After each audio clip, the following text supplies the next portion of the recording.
Bonjour à tous, bienvenue sur ma chaîne. Je vais vous faire aujourd'hui une vidéo qui sera un peu plus longue que d'habitude puisque je voulais vous présenter un petit peu tous les jeux avec lesquels je travaille. Donc on verra des tarots, des oracles, du Lenormand. En fait, voilà, en présentation rapidement pour les gens qui ne connaissent pas très bien l'univers des cartes. Vous avez des grandes familles, vous avez les oracles d'un côté, les tarots de l'autre. Et chacune de ces familles peut se diviser en deux sous-familles. Donc chez les tarots, vous avez les Marseilles qui sont ultra traditionnels.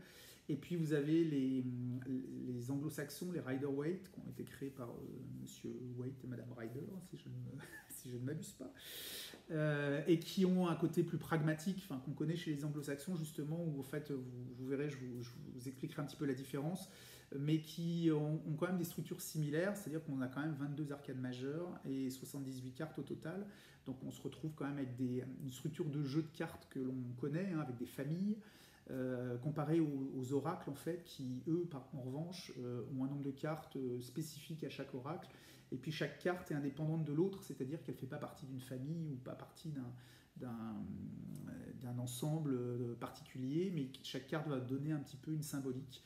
L'oracle a un côté plus prédictif que le tarot, qui lui va plus travailler en profondeur, donc plus en développement personnel, en recherche de ce qu'on doit mettre en œuvre sur des choses un petit peu plus profondes. Donc on est moins quand même dans du prédictif, bien que les oracles apportent aussi leur dose de conseils et leur dose d'accompagnement.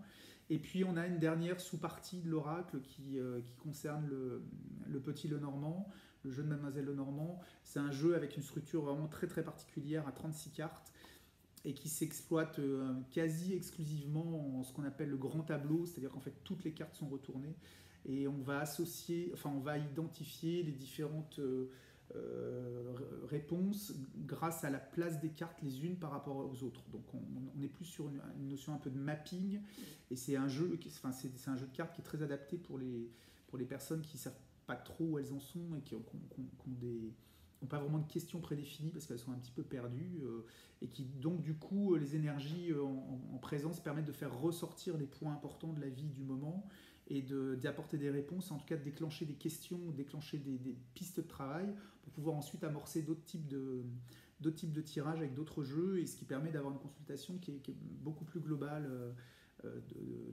dans sa durée et dans sa profondeur. Voilà. Donc écoutez, on ne va pas parler beaucoup plus, on va passer tout de suite aux cartes. Et puis n'hésitez pas, hein, si vous avez la moindre question, si vous voulez que je fasse un tirage avec un jeu en particulier, avec une question qui vous touche, et vous m'envoyez un petit message et puis je le ferai avec plaisir. Et puis c'est parti pour les cartes. A tout de suite. Bon, écoutez, c'est parti. On va commencer tout de suite par les tarots. Comme je vous l'ai expliqué, en fait, il y a deux grands types de tarots. Il y a les traditionnels, les Marseilles, les tarots dits anglo-saxons, Rider-Waite, qui sont un peu plus illustrés. Donc je vais commencer par le grand classique, hein, c'est le tarot de Marseille. Tout le monde a déjà vu des images concernant ces cartes-là. Alors, bon, là il y a un petit livret. Alors, il se compose, évidemment, il a la structure du tarot, donc vous avez des arcades majeures, des arcades mineures. Donc, ça c'est vraiment la structure hyper traditionnelle, hein, que vous pouvez voir classiquement chez toutes les personnes qui tirent les cartes. Moi, je me rends compte que j'ai beau chercher à droite à gauche, en fait, j'y reviens toujours, c'est vraiment le tarot qui m'accompagne beaucoup. Je trouve qu'il est extrêmement puissant, extrêmement intéressant. Il a une structure qui finalement a été copiée. Tout ce que vous pouvez retrouver dans les autres tarots finalement vient de là. Donc vous avez les arcanes majeures qui sont là. Voilà, on va les mettre comme ceci. Et puis vous avez les différentes suites des différentes arcades mineures. Donc vous avez les épées, les deniers, les bâtons. Et puis, hop, je vais vous trouver les coupes et les coupes ici. Voilà. Donc, vous avez quatre grandes familles, hein, qui vont de l'as au roi. Vous voyez, là, on a la reine de bâton, le roi de bâton. Et puis, hop, donc le valet de coupe, la reine de coupe. Vous avez un cavalier. Voilà. Donc, on a toutes ces cartes-là. Alors moi, sur ce tarot-là, moi j'ai tendance à à n'utiliser que les arcanes majeures. J'utilise assez rarement les mineurs. Je vais vous dire pourquoi. Parce qu'en fait, comme j'ai plusieurs jeux, mes arcanes sont triés. Ce qui me permet d'éviter à chaque fois, quand j'ai besoin vraiment que des majeurs dans un tirage, et du coup, j'ai accès directement à celui-ci, puis les autres sont rangés. Et quand j'ai besoin de faire un tirage avec majeur et mineur, je prends un jeu où elles sont déjà mélangées, ce qui m'évite à chaque fois de faire le cinéma, de trier ou pas trier. Voilà. Donc ça, c'était pour le tarot de Marseille. Je vais faire une petite parenthèse aussi sur un autre jeu que j'utilise assez peu, mais finalement, j'ai tort. Je trouve qu'il est absolument magnifique. C'est le tarot Visconti Sforza. Vous avez ici les arcanes majeures. Donc c'est exactement la même structure qu'un Marseille classique, hein, avec les majeurs et les mineurs. Donc je vais commencer par les mineurs. Donc on a des cartes. Là, on va prendre les bâtons par exemple. Donc tous les personnages et toutes les arcanes majeures en fait sont enluminés. Je ne sais pas si vous le voyez bien à la vidéo. En fait, vous avez toute une dorure pour venir donner du relief aux personnages. Donc c'est un tarot qui est assez historique. En fait, c'est le plus vieux tarot qu'on ait retrouvé dans le monde. Donc même avant, c'est même l'ancêtre du Marseille, si je ne me trompe pas. Et c'était un jeu qui était utilisé à la cour d'Italie, dans les maisons de gens riches, et notamment chez les Visconti Sforza, pour jouer aux cartes et puis pour prédire l'avenir, etc. Et vous avez les arcanes majeures qui sont ici, vous voyez. Alors on a des petites différences, hein. Si par exemple je prends, je vais vous prendre là, j'ai le diable. Si je vous prends le diable ici, voilà, je vais le retrouver, il est par là, c'était la dernière. Voilà, donc vous voyez, on retrouve quand même des symboliques qui sont assez semblables, hein, puisqu'on a quand même le même personnage qui est assez laid. On a ici les deux personnages en dessous qui sont enchaînés. Là, on a une fourche. Bon, ici, c'est un flambeau, mais globalement, on retrouve à peu près les mêmes thèmes en termes d'iconographie. Là, je vais en prendre une au hasard. Voilà, on va reprendre l'étoile, par exemple. Et l'étoile de ce côté-là, voilà, elle est là. Alors là, on a une différence majeure parce qu'en fait, ici, on a une femme qui est relativement nue, enfin qui est même complètement nue. Et là, c'est pas le cas. Donc, on aura plus ici une notion de bonne étoile, de guide, de choses comme ça. Plus qu'ici, on a aussi cette notion-là, mais on a aussi une notion de, comme je vous l'ai expliqué dans ma vidéo sur l'étoile, la notion de se présenter à nu devant quelqu'un et de se présenter tel que l'on est. Alors après, on peut aussi retrouver cette symbolique dans cette personne-là qui est au bord d'un précipice, donc un peu devant l'abîme, devant l'inconnu et devant le destin et devant ces choses-là, donc pour dire, voyez, je me présente et je prends les risques, et puis voilà. Bon, globalement, c'est à peu près les mêmes significations, à quelques détails iconographiques près, mais voilà, je voulais vous le présenter quand même parce que je trouve qu'il est vraiment très beau. Là, vous avez le fou, enfin voilà, donc c'est vraiment un jeu qui gagne à être connu, qui est vraiment magnifique. Voilà, donc c'est le Visconti Sforza. Donc là, on en a terminé, entre guillemets, avec mes jeux qui sont considérés comme des Marseilles.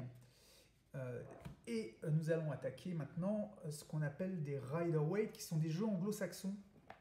Alors il y a une petite différence. Alors là, je vais vous présenter le tarot des druides. Vous voyez, dans sa boîte, donc un petit livret. Le livret est plutôt pas mal. Alors en plus, il est assez original parce que, en fait, au lieu de le faire par série, en fait, il le fait il donne les indications par numérologie. Donc là, on a le 6 de baguette, 6 d'épée, 6 de pentacle, 6 de coupe. Donc on a vraiment une approche numérologique, ce qui change un petit peu. Donc ça, c'est pour l'originalité. La différence entre un Rider-Waite et un tarot de Marseille classique, c'est que les deniers sont remplacés par les pentacles, mais à peu de choses près, on est sur des significations relativement les mêmes.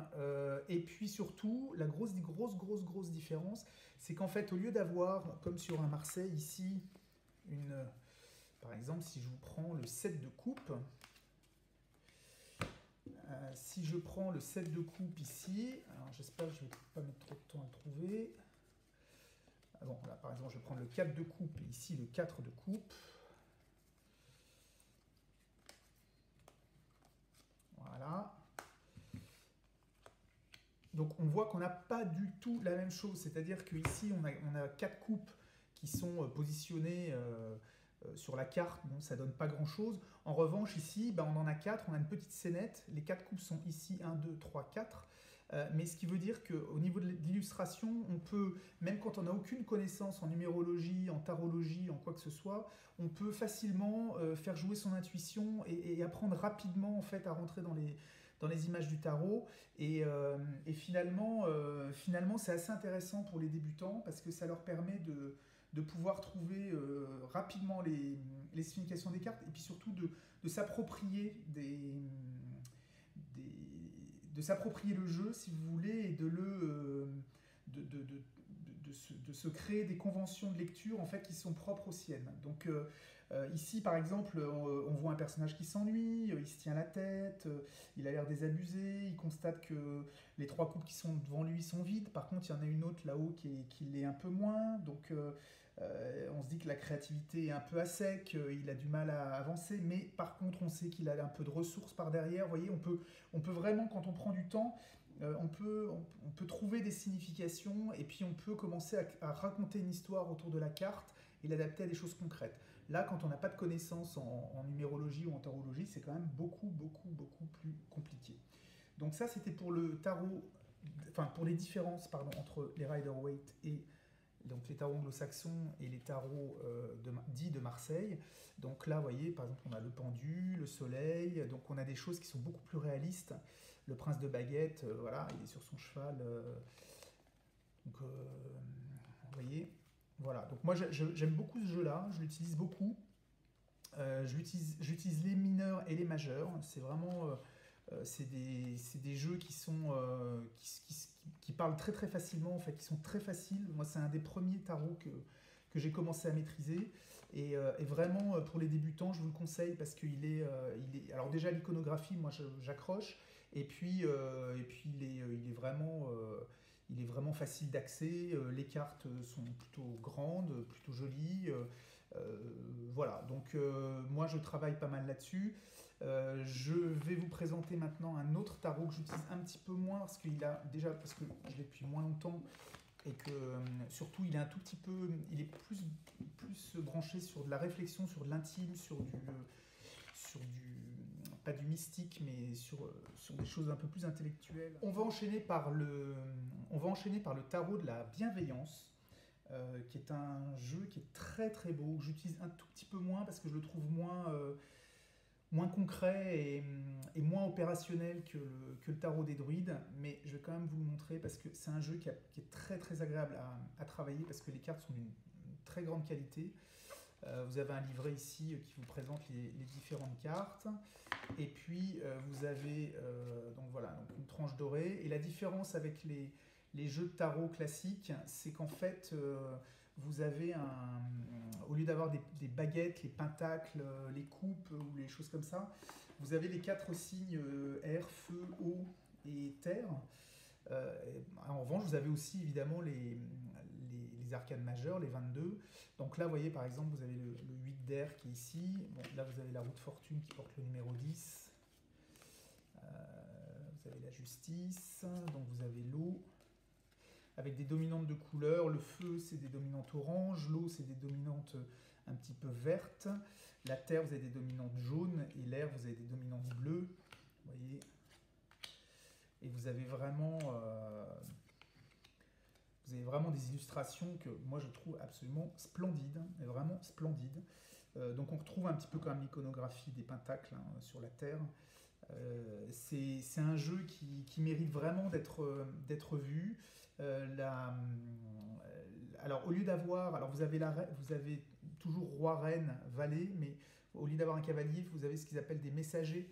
Donc on est plus, ce jeu-là, il est beaucoup plus sur les 4 éléments, sur de l'introspection, sur des choses, on est moins sur des choses concrètes d'action classiques de la vie de tous les jours. Donc c'est un jeu qui favorise vraiment la réflexion, qui favorise la méditation, l'introspection. C'est vraiment quelque chose de un peu plus spirituel. On est beaucoup plus dans la guidance. Moi, c'est un jeu que j'aime beaucoup. Tous les jours, j'essaye de tirer une ou deux cartes qui vont me donner un petit peu la teinte de la journée. Et c'est vraiment un jeu vraiment que je peux vous conseiller. En tout cas, allez le voir si vous pouvez le découvrir dans des magasins ou des librairies spécialisées parce que c'est vraiment un jeu qui vaut la peine. Son auteur, c'est Colette Baron-Reid aux éditions Exergue. Voilà, je vous le montre. Voilà, c'est vraiment un jeu qu'il faut pas occulter. Et sa structure, c'est une structure qui est vraiment la même que celle du tarot classique, avec une direction qui, encore une fois, est un tout petit peu plus spirituelle, qui est à cheval entre le spirituel et le très pragmatique. Et je trouve que c'est un bon compromis. Donc voilà, c'est vraiment un achat que j'ai pas du tout regretté et que je vous conseille. Pour finir avec les tarots, juste une petite mention spéciale pour le Mystic Monday Tarot. Alors c'est un tarot qu'on ne trouve qu'en anglais. Il a une petite appli qui est assez sympa sur laquelle vous trouvez les significations des cartes et vous pouvez même faire la carte du jour. Donc tirer une carte et d'avoir donc sur votre téléphone tous les jours vous avez votre prédiction.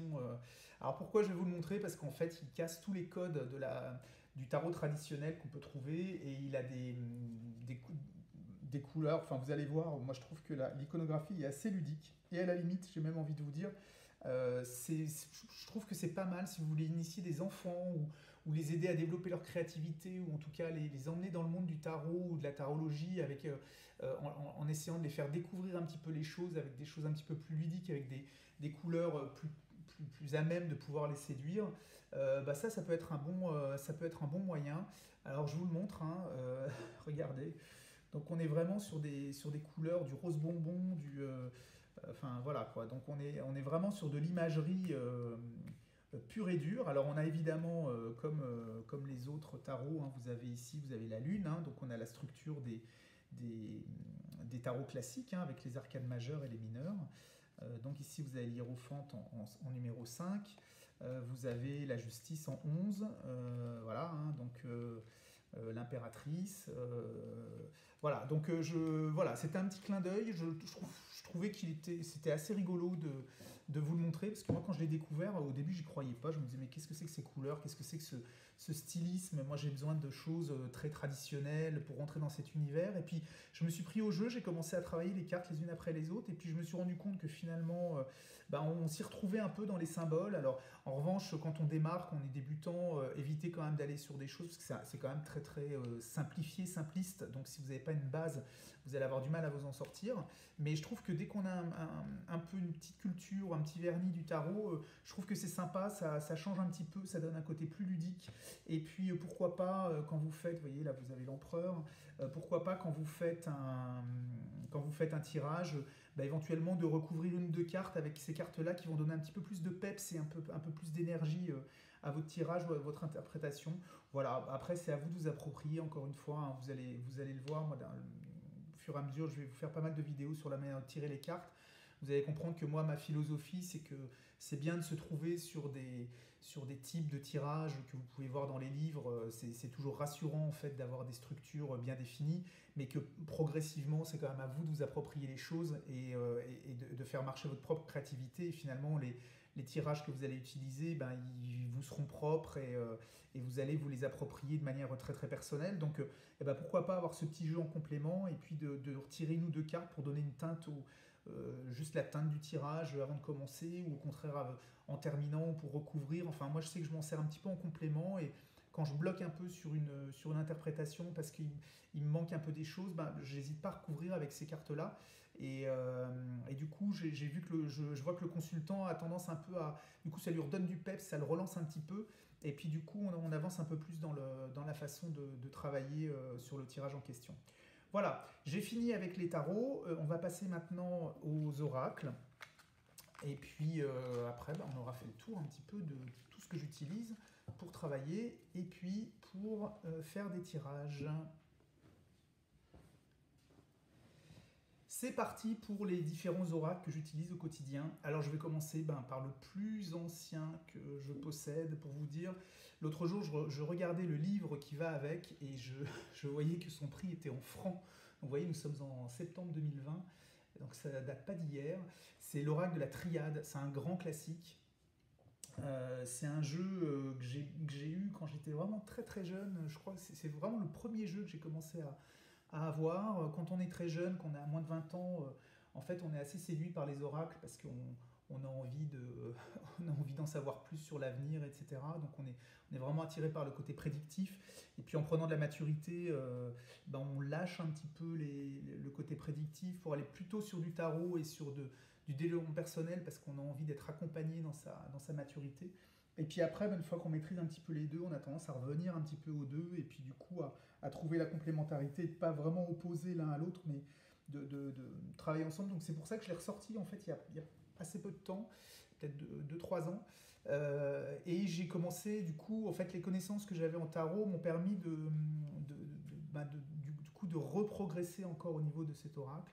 Alors, vous le connaissez peut-être, hein, vous avez des illustrations voilà, qui sont, enfin, moi que je trouve vraiment très très belles et qui parlent très bien. Donc, chaque carte a une illustration, vous avez un numéro avec un titre. Donc, c'est assez classique, hein, et puis c'est assez intuitif également. En revanche, si vous lisez le livre qui correspond, que moi j'avais acheté à l'époque, en fait vous allez vous rendre compte que chaque carte est déclinée en différents thèmes au niveau de l'interprétation, le professionnel, l'affectif, la santé, le spirituel, et il y a une grosse part de spirituel. C'est un jeu en fait qui est très axé sur le mystique, sur la prière, sur le spirituel. Alors moi j'ai une version du jeu où j'avais quelques cartes, je crois que j'en ai 5 comme ceci qui sont vierges. Alors elles peuvent vous servir si par hasard vous perdez une carte, comme ça m'est arrivé dans un autre oracle que je vais vous présenter un peu plus tard. J'étais content d'en avoir une, mais pour le coup j'en avais qu'une seule. Et puis alors certains les enlèvent, moi je les laisse à l'intérieur parce qu'en fait si vous voulez, quand je tire des cartes de manière successive et que je tombe sur une de ces cartes-là, c'est un peu un moyen de me dire, bon maintenant stop, on arrête, on n'a plus rien à dire sur le sujet, ou au contraire, c'est aussi un moyen de dire, bon, il peut y avoir des petits problèmes, etc., mais on arrête, en fait, ça vaut pas le coup de passer beaucoup de temps sur ce problème-là, et il est temps maintenant de changer de route et d'aller vers l'avant. Donc c'est aussi une façon de guider et d'orienter la prédiction ou le tirage que je peux faire. Voilà, donc moi je le trouve vraiment très très beau, c'est un grand classique. Si vous avez un cadeau à faire, vous ne pouvez pas vous tromper en offrant l'oracle de la Triade. Il est vraiment très beau, les symboles sont hyper, il n'y a pas de faux plan, tout est classique, il est très intuitif, enfin bon, honnêtement, c'est vraiment une valeur sûre, moi je vous le conseille. Voilà, carte de la lumière qui est très très belle. Je vous le conseille. Il est très très facile à travailler, il est très intuitif et il va vous apporter énormément de réponses. Donc surtout n'hésitez pas. Voilà, ça c'est vraiment un grand classique des oracles. Alors évidemment, hein, si vous avez des questions sur l'un ou l'autre, ou si vous voulez revoir des choses plus en profondeur, vous me posez des questions. S'il faut faire une vidéo sur un sujet en particulier, je la ferai, il n'y a aucun souci. On va continuer avec l'oracle G. Alors je vous disais que j'avais perdu une carte, oui, lors d'un de mes déplacements professionnels. Je pense qu'il y en a une qui est tombée sous le lit à l'hôtel et je ne l'ai pas vue. Et du coup, je me suis retrouvé avec une carte en moins. Donc j'ai dû prendre la carte de présentation de l'oracle G et j'ai dessiné les tours dessus. Alors on est sur un oracle qui fonctionne un petit peu différemment de l'oracle de la Triade. En fait, on a des dessins qui sont beaucoup plus naïfs, beaucoup plus accessibles, et ce sont des cartes qui se lisent les unes entre... Enfin, qui peuvent se lire déjà à l'endroit ou à l'envers. Vous avez certaines cartes, par exemple, on va prendre la cigogne, vous voyez que vous avez un numéro ici, un numéro ici, ce qui veut dire que si elle tombe comme ça, elle est à l'endroit, si elle tombe comme ça, elle est à l'envers. Donc dans ce cas-là, c'est la création d'un nouveau projet, la gestation. Alors ça peut être évidemment une naissance ou ce genre de choses, mais ça peut être aussi la naissance d'un projet, la création d'une entreprise. Mais si vous l'avez comme ceci, eh ben, la naissance elle est ratée, donc on est sur vraiment l'avortement du projet, sur la fin du projet, l'échec du projet. Voilà, donc la spécificité de ce jeu, c'est qu'effectivement, vous avez 2 sens pour lire les cartes. Et puis, les cartes ont un peu tendance à se... Alors, vous avez des cartes de temps ou de ponctuation, par exemple, le point d'exclamation, c'est quelque chose qui va venir renforcer la carte avec laquelle il est sorti.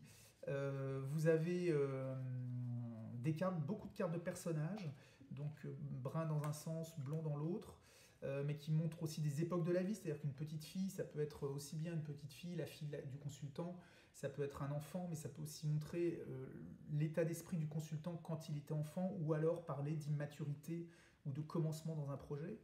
Donc vous voyez, les champs d'action sont vraiment très larges.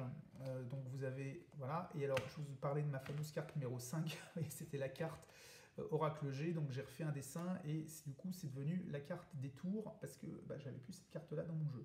Voilà, c'est un jeu que j'utilise énormément. Les interprétations se font vraiment avec plusieurs cartes, c'est-à-dire que vous allez tirer, moi en général c'est plutôt des tas de 3 cartes que j'utilise, mais je vous ferai des tirages avec les différents oracles G, enfin avec l'oracle G, je ferai différents tirages pour vous apprendre un petit peu la méthodologie, ou en tout cas vous dire comment moi je ressens les choses. Mais l'idée c'est vraiment de raconter une histoire.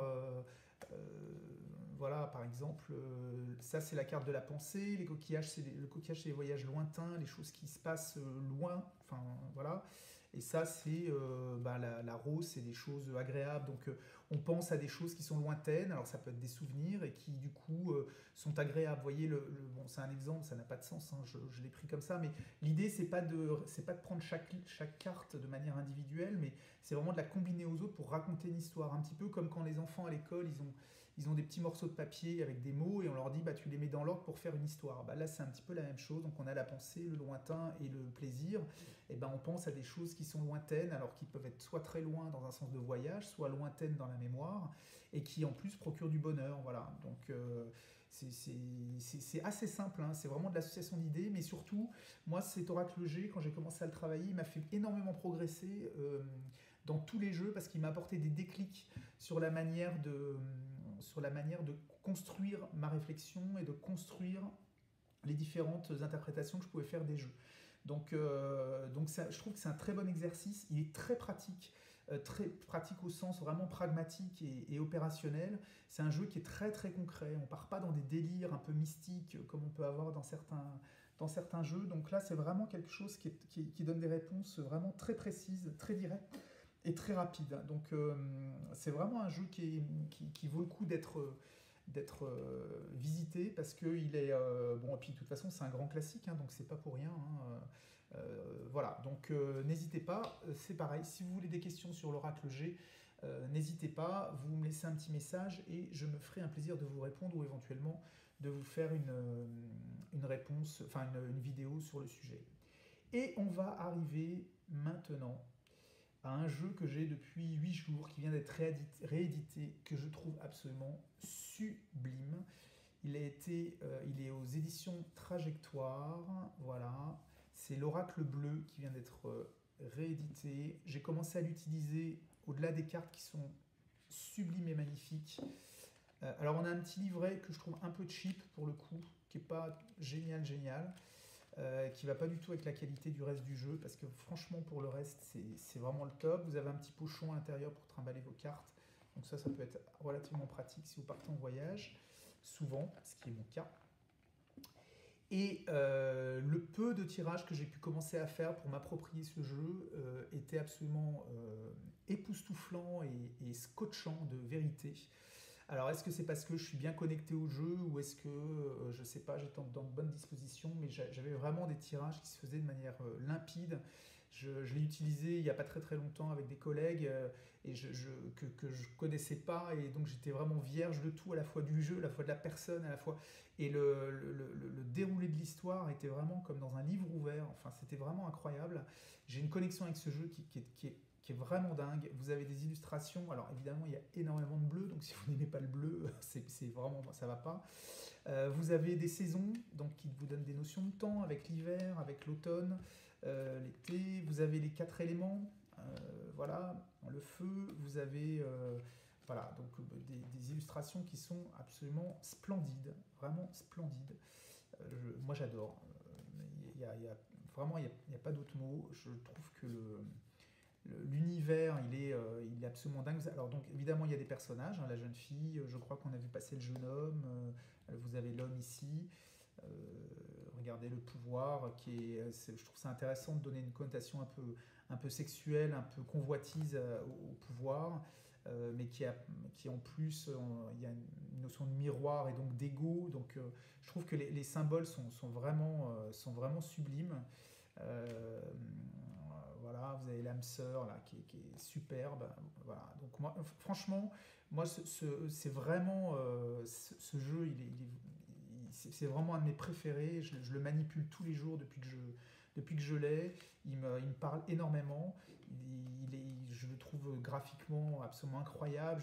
Je trouve que les couleurs sont profondes. On rentre dedans de manière extrêmement facile et je le trouve vraiment captivant. Donc voilà, je ne peux que vous le... Regardez, la convoitise, elle est superbe également. Je ne peux que vous le conseiller.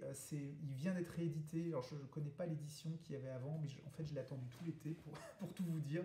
Et c'est devenu aujourd'hui, en gros, quand je commence à faire une consultation à quelqu'un, en général je commence toujours par un espèce de mini tirage, un peu d'ambiance de ce que va être la consultation avec ce jeu-là pour vraiment rentrer dans l'intime du tirage et ça marche vraiment bien parce que du coup, comme je suis hyper connecté avec ce jeu, les énergies, je trouve, enfin, en tout cas, sont extrêmement compatibles avec ce que je peux ressentir. Voilà, on a fait le tour des oracles que j'utilise le plus. Donc, j'espère que vous avez appris des choses. Et puis, on va passer à la troisième partie de cette vidéo où je vais rapidement vous parler de la dernière des grandes thématiques de jeu de cartes qui est le petit le normand. Voilà, et on y va tout de suite. Alors pour en finir sur cette revue des différents jeux que je peux utiliser, je ne pouvais pas terminer cette vidéo sans vous parler du petit le normand. C'est un jeu en fait que je n'utilisais pas avant parce que j'avais d'autres choses à apprendre, donc j'y suis venu un petit peu sur le tas entre guillemets, et puis ça me semblait un petit peu fumeux. Et puis progressivement j'ai regardé pas mal de vidéos sur YouTube ou ailleurs et je me suis rendu compte qu'en fait c'était assez puissant. Alors l'avantage du petit le normand c'est qu'en fait les tirages sont assez simples puisqu'en gros il n'en existe pas 36. En gros moi j'en connais à peu près deux, à savoir le grand tableau et les petits tableaux de 9. Après, vous pouvez toujours le décliner avec 3-4 cartes pour faire des tirages comme ça un petit peu à l'arrache ou sur des choses un petit peu plus originales, mais on va dire que le grand classique, c'est quand même le grand tableau, et c'est surtout quelque chose qui est vraiment, du coup, très très puissant. Alors moi, j'en ai deux des jeux. Alors j'ai celui-ci de Ciro Marchetti, c'est le premier que j'ai acheté sur les rêves enchantés du petit Lenormand. Bon, je suis pas super fan des illustrations, c'est pas trop mon univers, ces trucs un peu trop shiny. Voilà, donc c'est un jeu donc la structure du Lenormand en fait c'est 36 cartes. Lui il en a rajouté, c'est-à-dire que les oiseaux il l'a doublé, il a mis des hiboux, il a rajouté le puits, il a rajouté quelques cartes et puis alors un truc qui peut être pas mal en revanche, c'est que l'homme et la femme en 28-29. Vous voyez la femme elle est là théoriquement. Et puis l'homme, je vais vous le sortir. Voilà. L'intérêt, c'est que vous pouvez, comme vous le souhaitez, donner un côté un peu plus sexualisé à la femme si vous le voulez. Pareil pour l'homme, mais vous pouvez aussi remplacer la femme par le deuxième homme dans le cas d'un tirage avec une personne homosexuelle ou une lesbienne, enfin un couple de lesbiennes en mettant deux femmes, ou alors les réintégrer comme étant, si vous avez une problématique d'amant, de maîtresse, moi je trouve que finalement la connotation de ces deux cartes-là sexualise un petit peu plus les choses et du coup on est moins sur une compagne et plus sur une maîtresse ici, et la même chose pour un amant. Voilà, donc ça c'est les petites variantes, on va dire, un petit peu sympas de notre temps, dirons-nous. Là vous avez donc des cartes en plus qui sont pas des cartes du jeu original du Lenormand, donc avec le hasard ici, avec la loupe qui donne une notion d'aller vraiment regarder les choses en profondeur, le pont qui fait le lien entre plusieurs idées, les hiboux qui apportent un petit peu de sagesse par rapport aux oiseaux, qui est une carte qui normalement c'est un peu le piaillage les commérages, des choses comme ça. Donc là, on a un côté un peu plus de discussion, un peu plus sage, un peu plus profonde. Là, on a la notion de temps, voilà. Donc voilà, c'est bien à souligner quand même parce qu'il a rajouté un peu de créativité sur le sujet. Là, on a un petit livret qui est pas mal, qui est succinct, mais qui est assez détaillé, qui est plutôt intéressant puisque l'iconographie des cartes est expliquée. Après, bon, encore une fois, bon, vous avez la tranche dorée sur le côté. Encore une fois, voilà, vous avez une maison un peu bubblegum, vous avez, voilà, moi je trouve que c'est pas trop ma came, voilà, c'est joli, mais c'est un univers de cartes en fait qui est, alors il y en a des très belles, hein, je trouve que le nuage, la carte, elle est vraiment très très belle, et il reprend ici les cartes que vous avez sur les Lenormand, les cartes à jouer classiques, voilà, mais je trouve que c'est un peu trop kitsch, quoi. Bon, donc bon, voilà, moi je trouve que le jeu, il y a des choses intéressantes avec les cartes additionnelles, encore une fois. Il est beau, enfin, il n'y a rien à dire. Après, c'est vraiment qu'une affaire de goût parce que la structure est respectée. On voit qu'il y a des efforts qui ont été faits, mais voilà, moi c'est un univers avec lequel j'ai un tout petit peu moins d'affinité en termes de design, mais bon, mais je l'utilise quand même de temps en temps, hein, mais sur le Normand, j'aime bien, je vais vous présenter celui que j'utilise le plus souvent, qui est un jeu, d'ailleurs, je ne sais même pas quel type, parce que j'ai perdu j'ai perdu la pochette, je n'ai que les cartes. Voilà, c'est celui-ci qui a des illustrations qui sont beaucoup plus traditionnelles. Et moi, je me retrouve beaucoup plus, en fait, un peu comme un Marseille, en fait. J'aime bien retrouver ce côté iconographie d'antan, qui donne un peu de tradition et un peu de solennité au jeu et qui, du coup, rend moins gadget les choses. En tout cas, moi, j'arrive à me projeter beaucoup plus facilement dans ce type d'iconographie, dans ce type d'illustration. Voilà. Donc, j'utilise également celui-ci et il se peut que je sois amené à faire des tirages de grands tableaux avec ce jeu-là. Et il est un petit peu vintage, voilà, je le trouve vraiment sympa. En tout cas, moi, il me parle et j'ai une bonne connexion, avec ce jeu-là. Donc, c'est pareil, hein, si vous avez des questions, surtout n'hésitez pas. Si vous souhaitez que je fasse un tirage sur une problématique qui vous tient à cœur et que le Lenormand peut y répondre, j'utiliserai ce jeu bien volontiers. Je termine ainsi ce panorama des différents jeux que j'utilise dans mes consultations et que je vais utiliser dans mes vidéos pour vous montrer un petit peu différents types de tirages et différentes choses. Chaque jeu a un petit peu sa vocation, chaque jeu répond de manière différente à certaines problématiques. Donc en fait, en fonction des questions qu'on me pose, moi j'ai plutôt tendance à aller vers l'un ou aller vers l'autre. En fait, il y a une espèce de résonance qui se fait. Je ne sais pas trop comment l'expliquer, mais ça, c'est quelque chose de très personnel. Je pense que pour vous, ce sera la même chose, ou c'est probablement la même chose. Si vous tirez les cartes, vous devez voir qu'il y a certains jeux qui vont répondre plus facilement à certaines problématiques et un peu moins à d'autres. Donc voilà, j'espère que ça vous a plu. C'était un petit peu long, mais je trouvais quand même plutôt pas mal de vous donner un panorama de toutes les choses sur lesquelles je travaille. Je vous remercie de m'avoir écouté, je vous souhaite une bonne fin de journée et je vous dis à très bientôt. Et bien voilà, je termine cette série de vidéos où je vous ai montré un petit peu tous les différents jeux que je pouvais utiliser dans les différents tirages que je peux faire pour les gens qui viennent me voir ou éventuellement même des tirages que je ferai sur cette chaîne en vidéo. Donc chaque jeu répond un petit peu à des problématiques différentes, donc selon la question, selon le contexte, je vais avoir plus de résonance dans l'un ou dans l'autre. Donc c'est pour ça que j'ai besoin un petit peu à chaque fois de questionner la personne qui est en face de moi pour connaître un petit peu l'état d'esprit de ce qu'elle veut faire, de ce qu'elle veut savoir et de savoir vers quoi on s'oriente pour pouvoir définir un petit peu les différents tirages et différents types de jeux que je vais utiliser. Les structures sont différentes, les objectifs sont différents, on ne travaille pas de la même manière avec les différentes cartes. J'espère que ça vous a donné envie en tout cas de découvrir certains jeux. Si vous avez des questions, vous m'envoyez un petit message. Si vous voulez que je fasse un tirage sur un sujet qui vous concerne, évidemment vous me le dites et puis je le ferai avec plaisir. Ça permettra d'illustrer un petit peu certaines choses. Je vous remercie de m'avoir écouté et puis je vous dis à bientôt.